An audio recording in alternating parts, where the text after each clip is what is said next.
우리는 지금 제가 이렇게 말을 하고 있고 여러분들도 말을 듣고 있죠. 우리가 언어를 가지고 있다는 게 굉장히 놀라운 겁니다.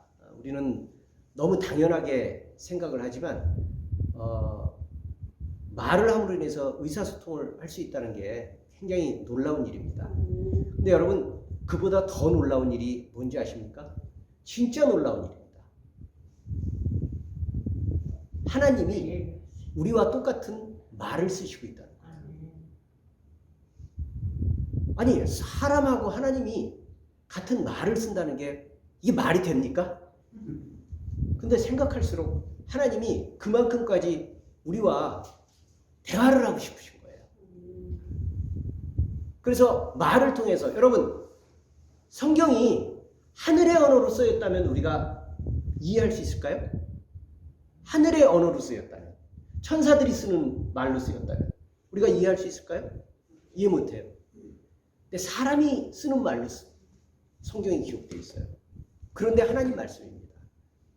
그래서 놀라운 겁니다. 그리고 하나님께 감사하는 겁니다. 우리가 이 성경을 가지고 있다는 거, 그리고 이 성경을 들을 수 있다는 게, 그것만으로도 하나님이 이미 우리에게 넘치도록 복을 주시고 있다는 것을 우리가 정말 마음으로 믿고, 또 그래서 하나님 말씀을 감사함으로 받고, 또 그 말씀으로 하루하루 살아가시면 하나님이 분명히 매일매일의 삶 속에서 기적을 베푸실 줄로 믿습니다.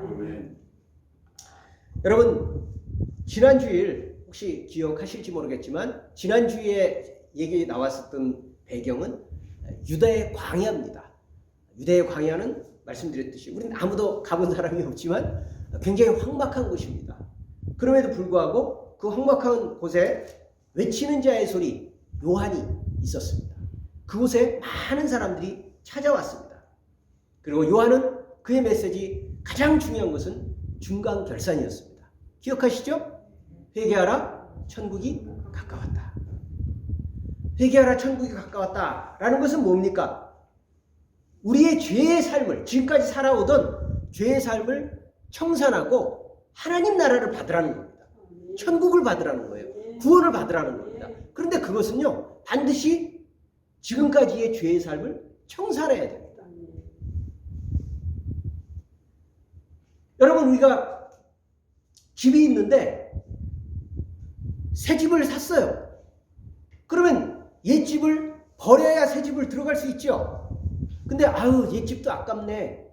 그리고 거기서 떠날 줄 모르고 새 집에 가고는 싶은데 가지도 못하고 계속 들락날락 왔다 갔다 하면 어느 곳에서도 안주할 수 없죠. 우리가 지난주에 살펴볼 때 요한이 반반 신앙이라고 얘기했던 게 딱 그겁니다. 이리 갔다 저리 갔다, 그게 아니라 옛삶을 청산하고 하나님 나라를 받는 것이, 그것이 복음입니다. 복음은요, 예전이나 지금이나 똑같습니다. 그리고 간단합니다. 옛삶을 청산하고 하나님 나라를 받으라. 이것이 바로 하나님 나라의 말씀입니다. 이 얘기를 듣기 위해서 먼 길을 마다 않고 많은 사람들이 찾아왔죠. 그죠? 예. 그리고 험한 그 유다 광야로 찾아와서 세례를 받았습니다. 근데 여러분, 거기서 잊지 말아야 될 중요한 것이 지난주에 11절 12절에서 얘기했었던 이 얘기입니다. 요한은요, 세례를 베풀고 나서 그 사람들에게 이렇게 말했습니다. 내가 너희들에게 주는 이 물세례에 집중하지 마라. 내가 너희에게 주는 이 물세례가 진짜가 아니라 내 뒤에 오실 분이 베푸는 세례야말로 진짜 세례인데, 종말에는 그 세례를 받았느냐 못 받았느냐에 따라서 너희들 운명이 결정될 것이다. 이렇게 얘기를 합니다. 내가 주는 이 물세례는 그분이 주시는 진짜 세례를 흉내내는 것이다. 그렇게 얘기를 하면서 지난주 얘기가 끝났습니다. 오늘 본문은 그 장면으로부터 바로 이어지는 얘기입니다. 근데 이 얘기 시작부터 심상치 않습니다. 13절입니다. 여러분들 성경 갖고 계시면 13절 우리 다시 같이, 오늘은 성경을 같이 한번 읽어보는 시간을 많이 가져보겠습니다. 13절 같이 읽습니다. 시작. 이때에 예수께서 갈릴리로부터 요단강에 이르러 요한에게 세례를 받으려 하시니. 예, 지난주에 봤듯이 많은 사람들이 요단의 그 광야로 많이 찾아와서 그 요한에게 세례를 받았는데 마침내 예수님이 오신 거예요. 그래 예수님이 세례 요한에게 뭘 하러 오셨다고요? 뭘 하러 오셨다고요? 세례를 받으러 오신 거예요. 다른 사람이 아니라 예수님이. 아까 그 바로 전에 요한이 내가 너희에게 주는 이 물 세례가 중요한 게 아니다. 나중에 오실 그분이 주실 세례가 진짜다라고 해서 그 진짜가 오셨는데 그분이 요한에게 뭘 받으려고요? 물 세례를 받겠다고 나오신 거예요. 여러분, 그러니까 요한이 어떻게 하겠습니까? 정신이 혼란스럽겠죠.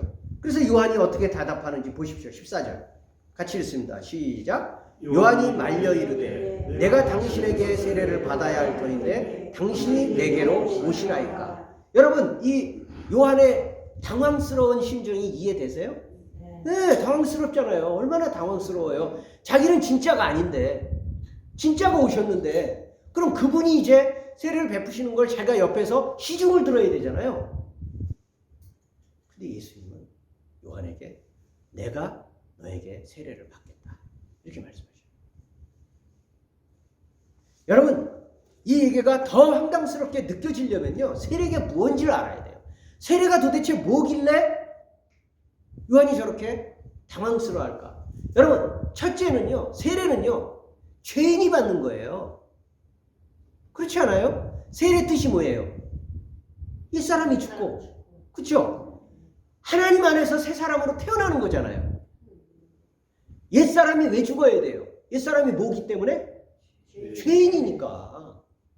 괜히 죽어요? 여러분, 죽음이야말로 제일 두려운 거잖아요. 근데 왜 죽어야 돼요? 옛사람은 죄인이니까 죽는 거예요.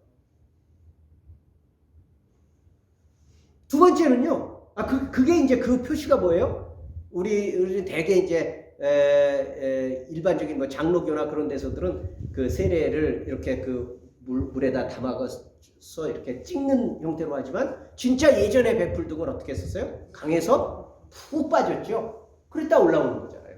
죽었습니다. 다시 삽니다. 라는 것을 실제로 확인시켜 주는 것이 바로 세례잖아요. 죄인이 받는 거예요. 자, 두 번째, 세례는요, 특징이에요. 누가 누구한테 줄까요? 권위가 있는 사람이 권위가 낮은 사람에게 주는 거예요. 그렇죠? 여러분, 축복도 똑같은 거예요. 축복을 가진 넉넉한 사람이 내가 너에게 주마 그러면 뭔가를 많이 가지고 있는 사람이 주는 거지, 거지가 재벌한테 내가 저 동냥해 온 거 내가 오늘 옥수수 동냥해 왔는데 이거 너 주마, 말이 안 되죠? 재벌이 주는 거예요. 많이 가지고 있는 풍성한 높은 자리에 있는 분이 주는 거예요. 그런데 여러분, 예수님은 이 두 가지에 다 해당되지 않아요. 그렇지 않아요? 그러니까 요한은 당황스러운 겁니다. 한 가지씩 살펴봅시다. 첫째, 예수님은 죄인이 아니에요. 세례를 받기 원하셨는데 죄인이 아니에요. 근데 여러분, 이렇게만 말하고 끝나면 안 됩니다. 그렇지, 예수님은 죄인이 아니지. 여기서 보다 더 중요한 것은요, 예수님은 죄인이 아닌데 죄인 노릇을 하셨다는 거예요. 대신 죄인 역할을 하셨다는 거예요. 예수님은 죄인도 아닌데도 세상에서 가장 용서받지 못할 극악무도한 죄인인 것처럼 스스로 모든 죄를 떠맡으셨다는 사실이 더 중요한 겁니다. 그래, 예수님은 죄 없지, 그것으로 끝나는 게 아니라 죄가 없는데 죄 없는 그분이 세상에서 가장 못된 죄인인 것처럼 그 죄악을 떠맡으셨다는 게 중요한 겁니다. 왜 그럴까요? 아니, 그분이 무슨 고난이나 희생당하기를 좋아하시는 그런 이상한 성격이라서? 아니죠. 여러분, 우리는 겟세마네 기도를 기억하셔요? 본인의 인간적 본성으로는요, 십자가를 지는 것, 죄인의 그 오명을 뒤집어 쓰는 것, 얼마나 처참한 일인 거예요. 여러분, 억울한 일 당해보셨어요? 억울한 일 당해보셨죠? 그 일이 얼마나 어려우냐는 둘째치고요, 억울한 심정을 당한 그 자체가 싫은 거예요. 그렇잖아요. 내가 왜 죄인 취급을 받아요? 내가 잘못 안 했는데 왜 내가 그런 소리를 들어야 돼요? 기분 나쁘죠? 화나죠? 예수님은 당신이 죄인이 아닌데 온 인류의 죄를 온통 다 뒤집어 쓰고 죄인이 되신 거예요.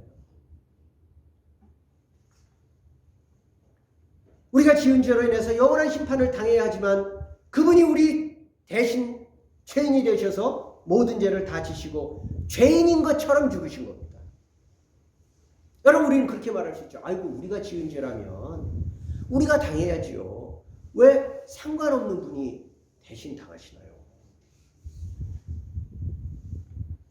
몰라서 하는 소리죠. 몰라서 하는 소리예요. 우리가 지은 죄가 우리가 감당할 수 있을 만큼의 죄면요, 우리가 감당해야죠. 우리가 진 빚이 우리가 우리가 해결할 수 있을 만큼의 빚이면요, 우리가 해결하면 돼요. 근데 우리가 갚을 수 없어요. 우리가 감당할 수가 없어요. 그래서 대신 갚아주시는 거예요. 아멘. 그래서 대신 예수님이 죄의 짐을 대신 지시는 거예요. 여러분, 그 증거가 있어요. 우리 죄가 실감이 안 된다. 우리가 무슨 죄를 그렇게 많이 졌을까? 우리가 뭘 얼마나 그렇게 큰 극악무도한 죄를 졌을까? 라고 느낌이 잘 안 온다면요, 하나의 증거가 있습니다. 예수님이 당하신 형벌을 보시면 돼요. 첫째, 여러분, 예수님은요, 유대인 편에서 보면요, 완전히 저주받은 사람입니다. 성경에 보면요, 신명기 21장 21장 22절 23절에 보면요, 사람이 만일 죽을 죄를 범함으로 내가 그를 죽여 나무에 달거든 그 시체를 나무 위에 밤새도록 두지 말고 그날에 장사하여 내 하나님 여호와께서 내게 기업으로 주시는 땅을 더럽히지 말라. 나무에 달린 자는 하나님께 저주를 받았음이니라. 여러분, 예전에 구약시대 때에 법으로 규정되어 있어요. 떼어 죽일 죄, 부모를 거역하거나 하나님을 욕하거나 이렇게 정말 용서받지 못할 죄를 지은 자는 죽이는 거예요. 사형 선고받아서 죽이는데요, 나무에 달게 됐어요. 모든 사람들이 보면서 저주받았구나. 야, 저들은 저 죽은 사람은 정말 처참한 저주를 받았구나라는 것을 알게 하기 위해서 모두가 보이는 곳에 나무에 달았어요. 유대인들이 볼 때도 나무에 달린 것은 어떤 거예요? 저주받은 거예요. 하늘의 저주를 받은 자예요. 그런데 여러분, 이것은요, 로마인이 볼 때도 너무나도 몸서리치는 형벌입니다. 원래 십자가형은요, 로마인들은요, 오늘날 우리식으로 본다면요, 마치 서구인 사람들 같은, 미국 사람 같은 사람들이에요. 점잖은 사람들, 문화인들, 과학기술 다 발달되어 있는. 그 당시에 그리스 로마는요, 최첨단 문화를 가지고 있는 사람들이에요. 로마가 정복 민족이긴 하지만요, 그들이 볼 때는요, 다 변방에 있는 사람들은 미개인들이고 자기들은 법을 가지고 있고 발달된 로마의 문명을 가지고 있는 사람들이에요. 그런데 십자가형이라는 것은요, 페르시아 문화예요, 원래. 그런데 로마인들이 그 내용을 가만히 보니까 자기네들에게 있어서 자기들에게 아주 처참한 가역죄를 지었거나 뭔가 본때를 보여줄 필요가 있겠다라고 생각하는 사람들에게 시범 케이스로 십자가형을 제한적으로 쓰기 시작한 겁니다. 로마인들은요, 자기네 동족인 로마 시민권을 가지고 있는 사람들은요, 십자가에 달지도 않았어요. 왜요? 너무 처참해서. 십자가형을 받는 절차가 있습니다. 그냥 데리고 가지고 십자가에 땅땅 못 박는 게 아니에요. 먼저 매를 맞습니다. 채찍에 매를 맞는데 그 채찍은요, 그냥 일반적인 가죽 채찍이 아니라 그 끝에 전부 다 그 쇠와 그런 어떤 금속 같은 것들을 다 그 사이사이에 끼워 넣은 겁니다. 한 대 한 대 맞을 때마다 이 등짝을 다 후벼 팝니다. 그래서 이미 등짝이 다 걸레가 됩니다. 초죽음이 돼요. 반죽음이 돼요. 살았는지 죽었는지 알 수 없을 만큼 처참한 몰골이 되어서 드디어 이제 십자가 형장까지 자기 십자가를 끌고 가는 겁니다. 그리고 십자가에 못 박습니다. 우린 그 내용을 복음서에서 이미 다 봤습니다. 그게 실제로 로마에서 시행되었던 십자가형의 내용인데 복음서에 그대로 기록되어 있어요. 그리고 그대로 기록되어 있는 십자가형을 누가 당했어요? 예수님이 당한 거예요. 이렇게 처참한 거예요. 이렇게 잔인한 거예요. 그리고 이렇게 저주받은 겁니다. 왜요? 우리 죄가 그랬어요. 우리가 하나님을 반역하고 내 멋대로 살고 악한 욕심과 가지고 살아왔던 그것들이 뭐가 그렇게 잘못이냐? 우리는 그렇게 생각하고 있지만 그 모든 것까지도 하나님께서는 용서하기 위해서 당신의 아들을 대신 죽이셔서 우리의 죄를 갚아주기 원하셨던 겁니다.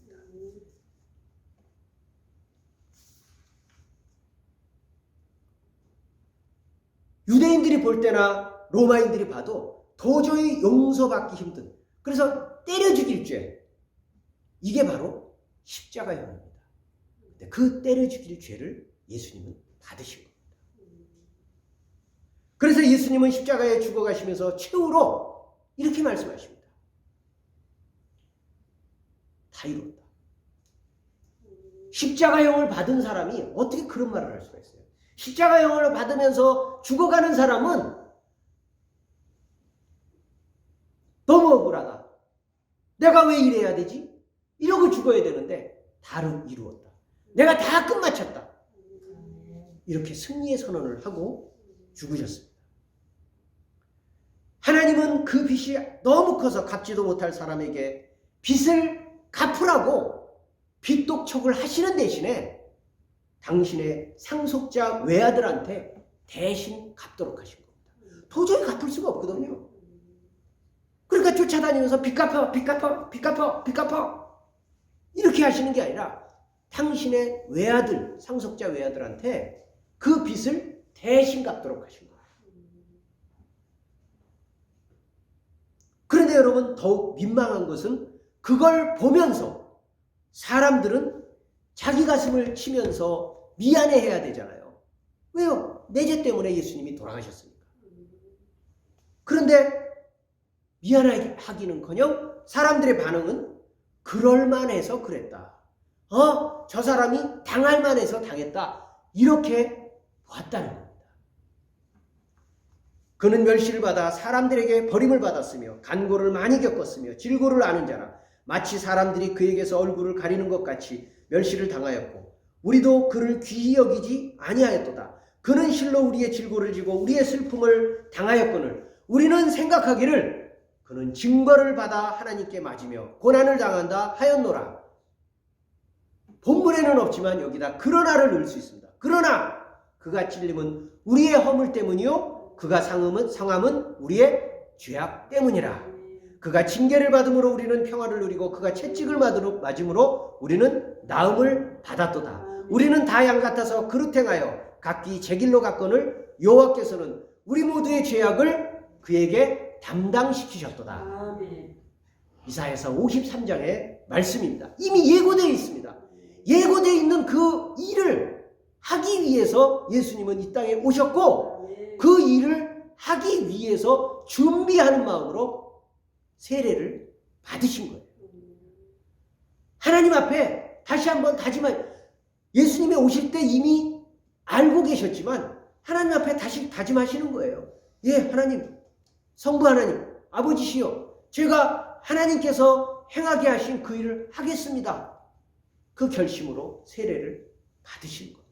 죄인이 아님에도 불구하고 죄인처럼, 당신은 죄가 없음에도 불구하고 죄인처럼, 당신은 권위가 있는 분임에도 마치 권위가 없는 분인 것처럼 그 세례를 받으시는 것이 요한의 앞에서 머리 숙여 세례받는 그 모습입니다. 이처럼 여러분 성경은요 단 한 구절도 의미 없이 쓰여져 있는 구절이 하나도 없어요. 낭비되는 내용이 없어요. 모든 구절들이 다 예수님에게서 정확하게 성취됩니다. 그리고 그걸 성취하기 위해서 의식적으로 예수님은 당신의 삶을 거기에 맞추신 겁니다. 모두 우리 구원과 그 성취의 확증을 위해서 기록되었습니다. 그러한 대속 죽음을 이미 각오하고 있던 우리 주님은 도무지 감당할 수 없는 우리 대신 마치 당신이 죄인인 것처럼 어떻게 하셨어요? 우리 대신 무릎을 꿇고 머리를 이렇게 숙여서 요한에게, 사람인 요한에게 세례를 받으신 거예요. 그리고 십자가의 길로 결심대로 나가신 거죠. 예수님의 공생의 초기입니다. 이게 3년 동안에 우리가 공생애를 알고 있잖아요. 십자가에 못 박히는 건 3년 후의 얘기입니다. 그러나 예수님은요, 이미 시작하면서도 시작의 시기인 걸 알고 계시고요, 시작할 때에도 그 시작의 마음으로 무엇을 해야 될지를 아시는 겁니다. 둘째로 우리가 말씀드렸듯이 예수님이 세례를 받는다는 것은 예수님 다시는 세상 어느 누구와 비교할 수 없을 만큼 권위가 높으신 분이고 크신 분임에도 불구하고 그분은 자신을 낮추신 겁니다. 근데 여러분, 그분이 당신을 낮추셨다는 말을 우리가 흔히 말하는 인간적인 의미에서의 겸손이라는 것으로 보시면 안 됩니다. 저 사람 참 겸손하네. 야, 저분은 굉장히 벼슬이 높은 분인데, 학문이 지식이나 그런 것들이 아주 높은 분인데, 아이고 저렇게 참 겸손하네. 인간적으로 겸손한 사람들 많이 우리가 보잖아요. 예수님의 그 모습을 인간적인 겸손으로 보시면 안 됩니다. 예수님은요, 그 행동을 세상과 대비시키는 모습으로, 예수님은요, 어찌 보면요, 정확하게 말하자면 권위가 높으신 분이고 여전히 당신은 하나님의 아들이시고 또 그분 자신이 하나님이죠. 하나님의 권세를 주장하신 거예요. 그게 이해가 안 되죠. 자, 이제 보겠습니다. 세상에서는요, 세상에서 권세 있다는 표시를 어떻게 합니까? 세상에 돈 많이 가진 사람, 세상에 권력 많이 가진 사람, 세상에 많이 배운 사람의 그 권세의 표시는 어떻게 하죠? 어떻게 합니까? 일단 목이 뻣뻣해지죠. 그리고 뒤로 발라당 넘어질 정도로 허리가 이렇게 굳죠? 네. 그리고 높은 곳에 올라가죠? 그리고 목소리가 커지면서 막 사람들 위험 있게 부리려고 그러죠? 그리고 억누르죠? 지배하죠? 빼앗죠? 자기 마음대로 하죠? 그렇죠? 이게 권세 있는 표시죠. 이게 권세 있는 표시죠. 그런데 예수님은요, 하나님 나라의 천국에서는 그런 형태로 다스리는 게 아니다 라고 보여주신 거예요. 그런 형식으로 하는 게 아니다. 하나님 나라에서의 윗사람 노릇은, 어른 노릇은, 하나님 나라의 통치 방식은 오히려 종처럼 상대방을 섬기고 돌보고, 그 절정은 뭐냐? 자기 목숨을 내주는 거다. 이렇게 다스리시는 거예요. 이렇게 섬기는 것을 보여주신 거예요. 그러니까 우리식으로 겸손한 게 아닙니다.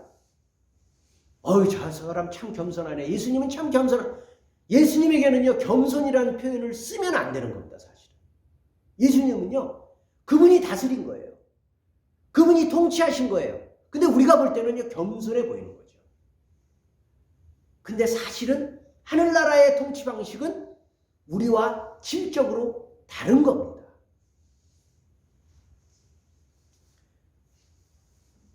예수께서 제자들을 불러다가 이르시되 이방인의 집권자들이 그들을 임의로 주관하고 그 고관들이 그들에게 권세를 부리는 줄을 너희가 알거니와 너희 중에는 그렇지 않아야 하나니 너희 중에 누구든지 크고자 하는 자는 너희를 섬기는 자가 되고 너희 중에 누구든지 으뜸이 되고자 하는 자는 너희의 종이 되어야 하리라. 인자가 온 것은 섬김을 받으려 함이 아니라 도리어 섬기려 하고 자기 목숨을 많은 사람의 대속물로 주려 함이니라. 마태복음 20장 25절부터 28절의 말씀. 예수님이 이렇게 말합니다. 이방의 통치자들, 헤롯, 시저, 미국 임금, 한국 대통령, 이런 사람들은 큰 자리에 올라서 권위를 부리고 권세를 부리는 것이 그런 방식으로 다스리는 것을 당연하게 여기지만 너희는 그렇지 않다.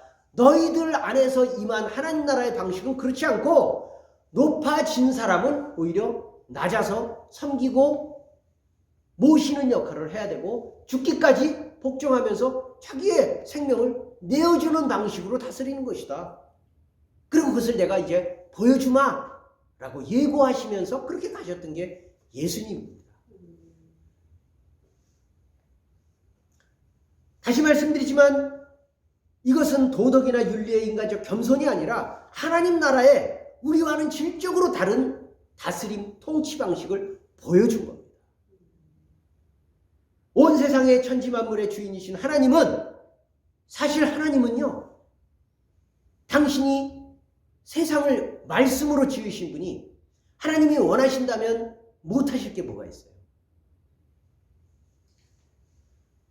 근데 복음서만 살펴봐도 하나님이 우리식으로 보면 얼마나 구차하게 사람의 도움을 요청하고 사람을 감동시키고 기다려주고 인내하고 참고 설득하고 이건 사람이나 할 거지요.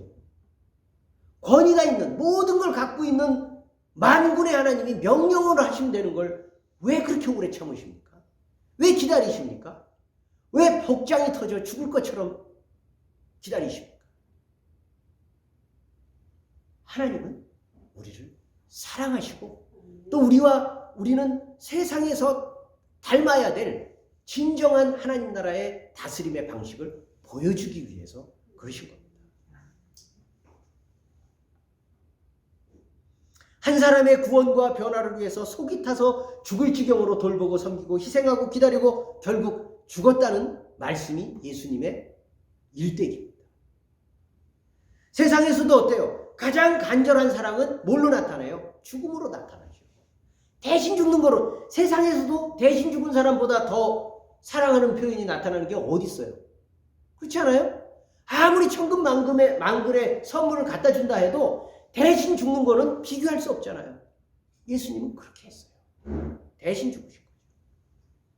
이처럼 죄인도 아닌데 마치 죄인인 것처럼 권세가 없으신 분도 아닌데 낮은 분인 것처럼 전 권세가 없는 분인 것처럼 오시고 사시다 죽으신 예수님을 가장 잘 보여주는 말씀이 있습니다. 우리 찾아보겠습니다. 빌립보서 2장입니다. 신약성경 빌립보서 2장 신약성경 249페이지 너무 중요한 말씀입니다. 빌립보서 2장 5절부터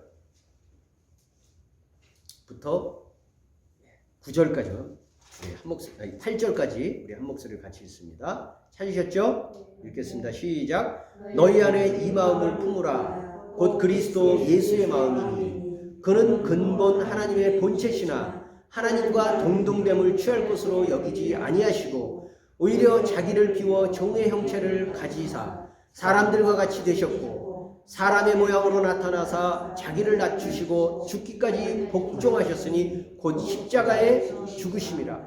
여러분 지금 읽은 이 빌립보서 2장 5절에서 8절까지 이 내용이요, 복음서의 그 길고 긴 예수님의 모든 일대기를 다 갖다가 써놓은 거예요.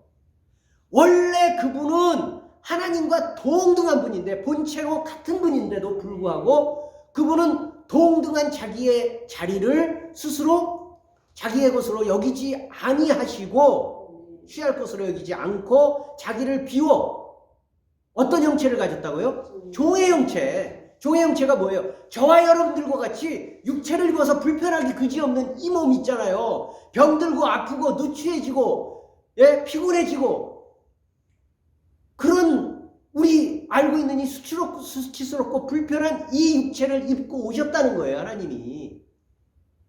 그런데 거기서 끝나지 않고 그분이 자기를 낮추셔서 하나님의 뜻에 복종하셨는데 그 끝이 뭐라고요? 십자가에 죽으셨다. 거기까지 복종하셨다는 거예요. 정말 성경은요, 놀라운 하나님의 사랑을 우리에게 보여줍니다. 세상에 어떤 얘기가, 어떤 신화가, 어떤 철학이 이런 얘기를 하고 있습니까? 그 어디서도 전해줄 수 없는 하나님의 사랑이 성경에 증언되어 있습니다. 그래서 예수님은 요한에게 세례를 요청했습니다. 그러나 그것을 아직도 알리 없는, 우리는 지금 이렇게 말씀을 통해서 확인하지만 그 당시의 요한의 입장에서는 아직 알 수가 없죠. 그러니까 황당무계한 거죠. 있을 수 없는 일이죠. 그 심정은 여러분 가장 대표적으로 나타나는 게 바로 예수님이 죽으시기 전에 그 제자들을 모아놓고 발 씻으시려고 그랬잖아요. 그죠? 발을 씻어주셨어요. 그러니까 베드로가 어떻게 했어요? 안 됩니다. 아유, 어떻게 스승님이 제자의 발을 씻어주십니까? 아유, 저희가 씻어드려야 될 거 어떻게 스승님이 저를 씻어주십니까? 베드로가 그랬죠? 그 심정인 거예요. 요한이. 안 됩니다. 제가 세례를 받아야지 어떻게 주님이 저의 세례를 받으십니까? 이렇게 말리는 그 심정을 우리가 느끼는 겁니다. 천만부당한 거죠. 당연히 세례 드리기를 거듭 거절합니다. 여기에 대해서 예수님이 어떻게 말씀하십니까? 우리 다시 마태복음으로 돌아갑니다. 마태복음 3장 15절입니다. 3장 15절도 우리 같이 읽어봅니다. 시작. 예수께서 대답하여 이르시되 이제 허락하라. 우리가 이와 같이 하여 모든 의를 이루는 것이 합당하니라 하시니 이에 요한이 허락하는지라. 여러분 여기서도 또 단어만 봐도 민망스러운 단어들이 나와요. 어떤 단어가 나와요? 어떤 단어가 나와요? 허락하라. 허락하라. 여러분 허락이라는 단어가 어떤 때 쓰입니까? 허락해줘. 윗사람이. 그렇죠. 윗사람에게 아랫사람이 부탁하는 게 허락이에요. 그죠? 아랫사람이 윗사람한테, 스승한테 허락해줄까? 말이 돼요? 자식이 부모한테 허락해줄까, 아빠? 말이 안 되죠? 아랫사람이 청하는 거예요. 근데 여기서는 예수님이 지금 요한에게 허락해달라. 세례를 베풀도록 허락해달라고 부탁을 하고 계세요. 왜 허락해달라는 말을 쓰느냐 하면 그 전체적인 문장이래요. 그렇게 해서 우리가 함께 하나님의 의를 이루는 것이 좋겠다. 네가 세례를 허락해 줘서 우리가 함께 하나님의 의를 이루는 것이 좋겠다. 이런 뜻입니다. 여러분 요즘에는 이런 일이 없지만 예전에는 그런 일들이 많았잖아요. 이렇게 이제 이렇게 무슨 큰 건설 공사 같은데 이렇게 이제 대통령이 가서 이제 이렇게 제막식 같은 거 하면 그 동네 사람들 이렇게 이제 그 관리들이나 장관들이나 그런 사람들도 오지만 그 동네의 대표되는 사람들도 한 사람씩 이렇게 끼어나서 커팅식 같은 거 하고 그랬었죠. 예, 그래서 무슨 댐이나 무슨 큰 공장이나 이런 것들 가면 사장도 오고 거기 지역 할아버지들도 오고 그런 일들 있잖아요. 예, 그런 일들을 한번 생각을 해보시면 좋을 것 같아요. 그 커팅식에 어떤 그 동네 할아버지를 초대했어요. 그 동네의 마을의 대표로 할아버지를 초대했어요. 몇 월 며칠 몇 시에 이 커팅식을 이 다목적 댐이 있으니까 이 댐에 할아버지 꼭 오셔서 대통령이 직접 오셔서 커팅식을 하는데 그 마을 대표로 할아버지가 초대되었으니까 잊지 마십시오. 아이고 그래요? 아이고 너무 감사합니다. 아이고 며칠이라고요? 며칠입니다. 다 기억해 놓고서 그날 꼭 가야지. 그렇게 마음에 결심을 하고 마음에 설레는 마음으로 기다리고 있었어요. 그런데 할아버지가 너무너무 마음에 설레는 마음은 있었지만 오히려 기대하다가 날짜를 잘못 계산을 해버린 거예요. 그래가지고 커팅식이 시간이 되었는데 여전히 기다리는 설레는 마음만 갖고 있고 출발을 못하고 있었어요. 시간이 점점 가까운데 그 비서들이 보니까 할아버지가 왔어요, 안 왔어요? 미리 와 있어야 되는데 안 와 있는 거예요. 그러니까 이 비서들이 막 난리가 난 거죠. 그래가지고 그 그 동네 사람들한테 전화를 해가지고 어떻게 된 거냐, 할아버지 어떻게 된 거냐, 그리고 연락을 해보라 그러니까 이 할아버지한테 가서 보니까 아직도 기다리고 있는 거예요, 이 할아버지가. 그러니까 비서들은 큰일 난 거예요. 그래서 대통령한테 가가지고 아유 지금 이렇다고 합니다. 안 되겠습니다. 다른 사람을 대신 오라고 해서 여기 벌써 마을 사람들도 많이 있으니까 그 할아버지 아니라고 하더라도 얼마든지 세워서 이렇게 하시면 될 것 같습니다. 그러면 되잖아요? 대통령이 아닙니다. 기다립시다. 기다립시다. 그렇게 얘기를 하는 거예요. 그 할아버지는요, 마음이 너무 급해지는 거예요. 그래가지고 온 마음을 다해가지고 막 그 노인네가 막 뛰어오는 거죠.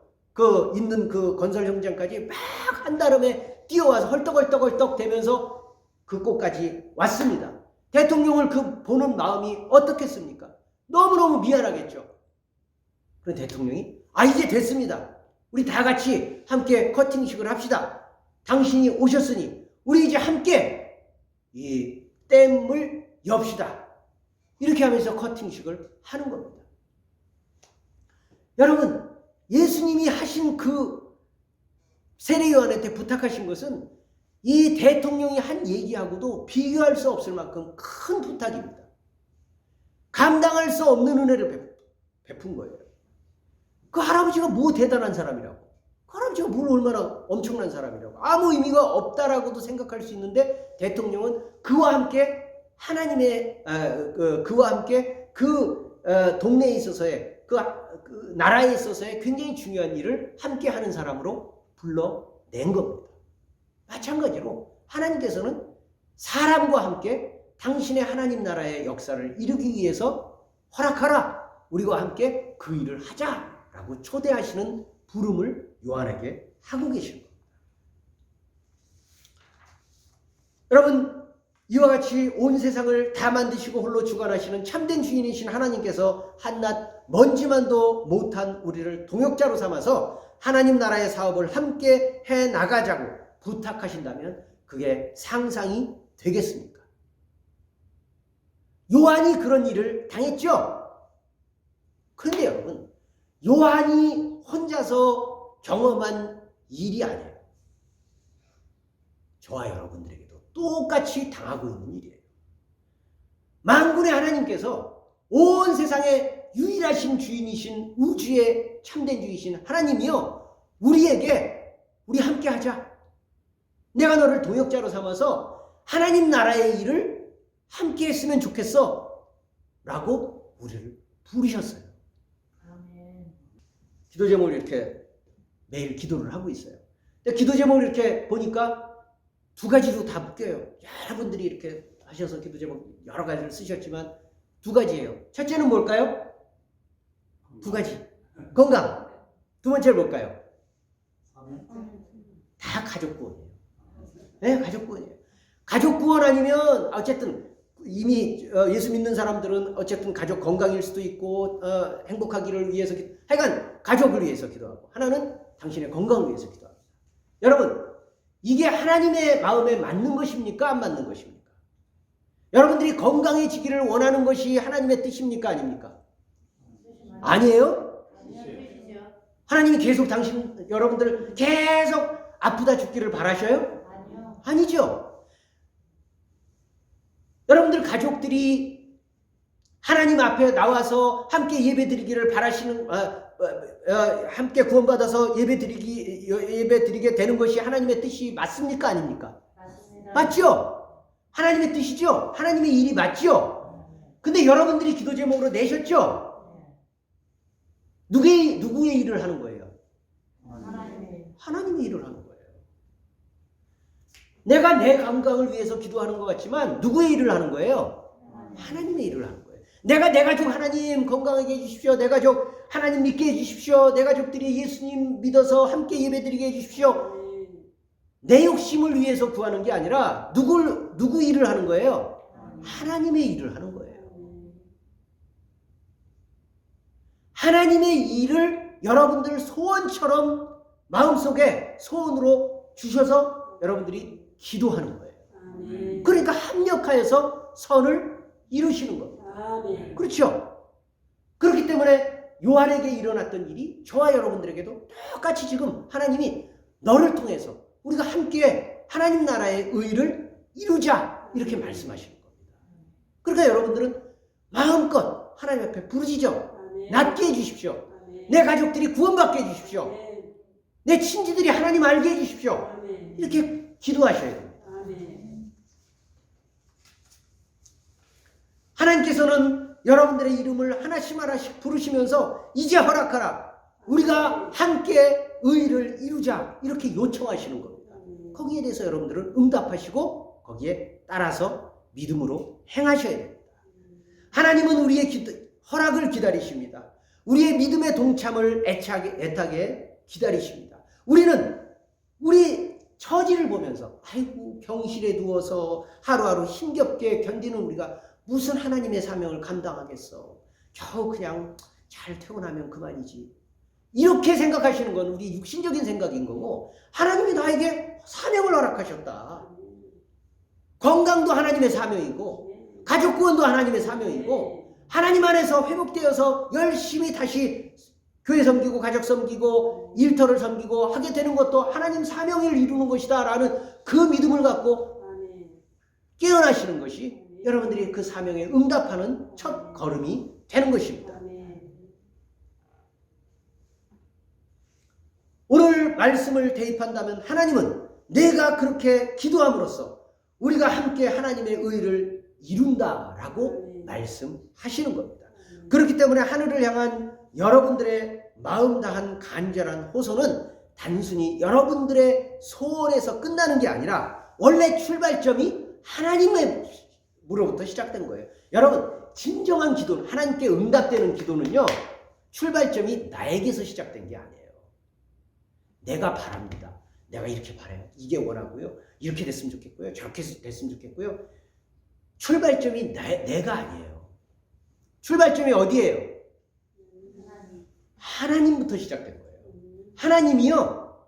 하나님이 갖고 계신 나를 통해 우리를 통해 이루시기 원하시는 그 마음을요. 우리한테 집어넣어 주신 거예요. 왜요? 이 안에 성령이 계시기 때문에. 성령이 우리한테 기도 제목을 주시는 거예요. 너 이걸 위해서 기도해라. 너 이걸 위해서. 너 이걸 위해서 부르짖어라. 우리에게 마음의 소원을 주신 거예요. 그러니까 우리가 붙들고 기도하는 겁니다. 그러니까 하나님과 동역하는 거죠. 이제 마지막 말씀입니다.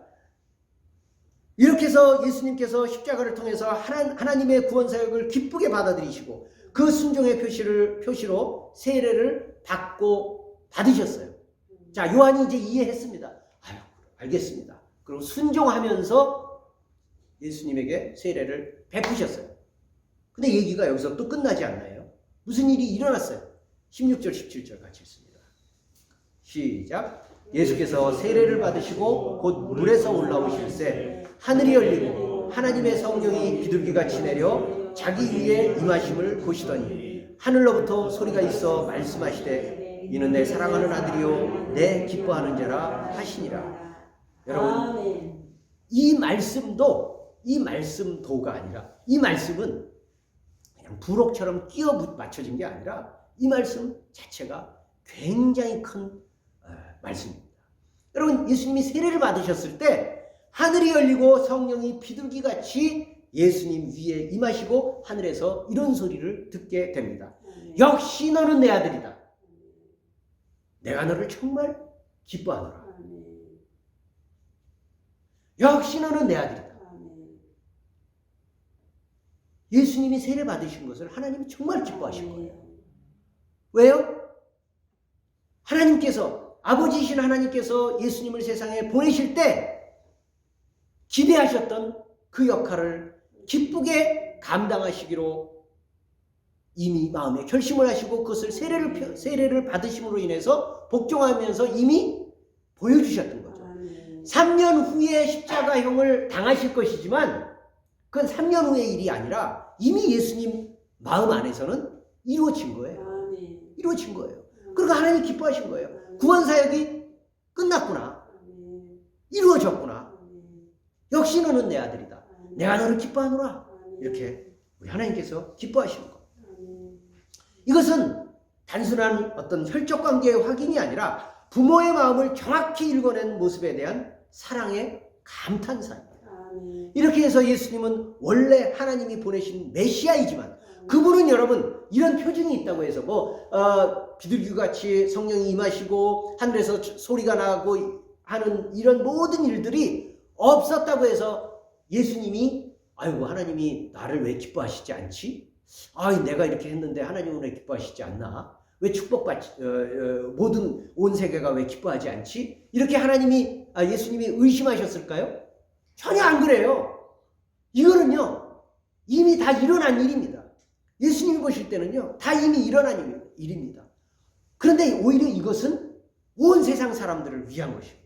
바로 저와 여러분들에게 증거가 되는 일이에요. 우리 예수님께서 그 복종을 통하여서 당신이 하나님이 보내신 메시아였지만 세상 모든 사람들이 보고 인정할 수밖에 없는 메시아의 자격을 겸손하게 하나씩 밟아 나가겠다는 것을 보여주신 거예요.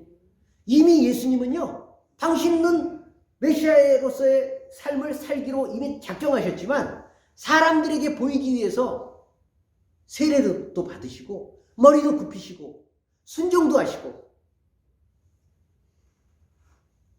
이후에 앞으로 우리가 살펴볼 모든 일들을 예수님은 하나씩 밟아 나가십니다. 물론 예수님의 준비 가운데 너무 중요한 하나가 더 남긴 했지만 이거는 너무 중요해서 시간 관계상 다음번에 하기로 하고 오늘은 말씀을 여기까지 마치려고 합니다. 이제 오늘 말씀 우리가 다시 한번 되새겨 보기를 원합니다. 예수님은 스스로 죄인도 아니시면서 죄인 취급을 받고 최악의 형벌을 대신 받으셨습니다. 또 예수님은 세상에서 비교가 불가능한 가장 권위가 높으시고 가장 높으신 분임에도 불구하고 마치 가장 낮은 천민인 것처럼 사람 앞에 무릎을 꿇고 고개를 숙여서 세례를 받으셨습니다. 왜 그러셨습니까? 그가 징계를 받음으로 우리는 평화를 누리고 그가 채찍을 맞음으로 우리는 나음을 받았도다 라고 하는 그 말씀처럼 우리를 살리기 위해서입니다. 놀라운 것은 하나님이 약속하신 평화와 나음은 우리에게 주어진 우리에게 주신 그 평화와 나음은 나중에 죽어서 임하는 것이 아니라 살아있는 지금 우리에게 이미 온 겁니다. 평화와 나음은 살아있는 지금 이 순간에 온 겁니다.